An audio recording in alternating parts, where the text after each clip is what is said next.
द्रौपदी, महाराज द्रुपद की पुत्री, महाभारत की अद्वितीय वीरांगना जिसे इतिहास सदा याद रखेगा। अपनी सुंदरता, अपने आदर्श और अपनी आध्यात्मिक शक्ति के लिए वह केवल एक नारी ही नहीं बल्कि एक संपूर्ण आध्यात्मिक जगत थी। द्रौपदी का जन्म एक चमत्कारिक जन्म से हुआ था, इसलिए उन्हें एक योग्य योद्धा की पुत्री कहा गया। उनका वर्ण सांवला था, लेकिन उनके चेहरे से सदा एक अद्भुत आभा निकलती थी।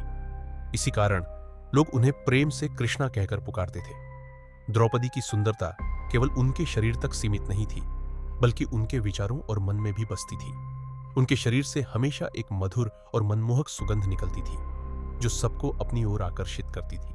कहा जाता है कि उनका शरीर रेशम की तरह कोमल था, लेकिन जब वह क्रोधित होती या अपने पतियों के साथ युद्ध भूमि में खड़ी होती तो उनका शरीर लोहे की तरह कठोर और शक्तिशाली हो जाता था।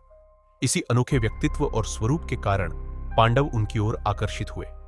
यद्यपि उनका विवाह 5 पांडवों से हुआ, लेकिन एक दिव्य शक्ति के कारण वे प्रत्येक पति के बाद पुनः अपनी कन्या अवस्था को प्राप्त कर लेती थी।